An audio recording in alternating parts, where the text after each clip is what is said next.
Halima ve Halima. Yetimler Vakfı Afganistan temsilciliği olarak Afganistan başkenti Kabil'de Kabil'in ucra noktalarında bulunmaktayız. Bugün kız medresesi, yani yetim olan öğrencilere ve muhtaç olan çocuklara inşallah kışlık yardımlarımızı getirdik. Burada Hatun Medresesi'nde inşallah kız çocuklarımıza bu kışlık giyimlerini dağıtmış olacağız. İnşallah bu güzel hayra vesile olan hayırseverlerimizden Allah razı olsun. Rabbim hayırlarını dergahında kabul eylesin inşallah. Biz de Bismillah deyip dağıttığımıza geçeceğiz inşallah. Afganistan'dan selam ve muhabbetler.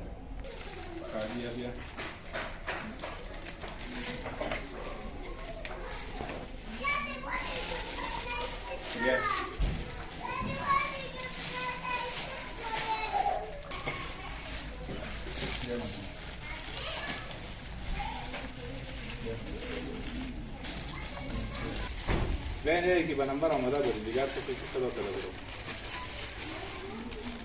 Io faccio tutto.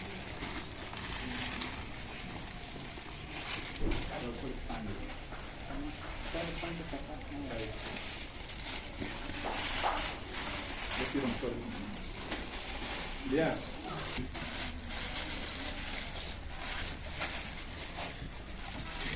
Bene, vamos a hacer este Andato con salotto.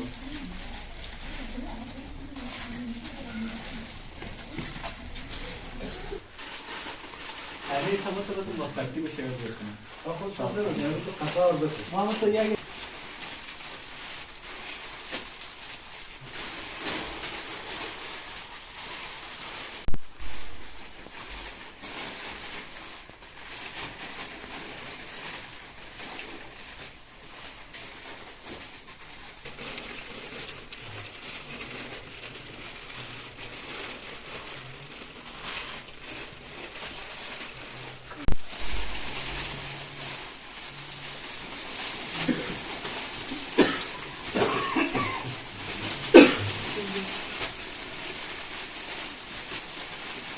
Bismillahirrahmanirrahim. Yetimler Vakfı Afganistan temsilciliği olarak Afganistan'ın Paktiya şehrinin Zurmet bölgesinde bulunmaktayız. Burada Nidaül Hayr medresesinde kız çocuklarımıza kışlık mont ve bot hazırlıklarımızı tamamladık. Burada öğrencilerimize inşallah dağıtımını gerçekleştireceğiz. Tabi burada hem yetim hem muhtaç olan çocuklarımıza inşallah bu kışlık giyimlerini hediye etmiş olacağız. Biz de şimdilik hazırlıklarımızı tamamladık. Dağıtıma geçeceğiz. Afganistan'dan selam ve muhabbetlerle.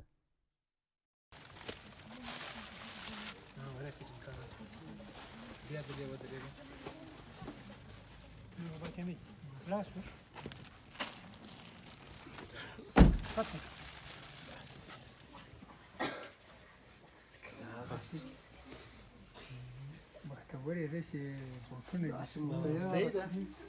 Nazmesta. Aferin. Numde. Seni Sena mı? Maya?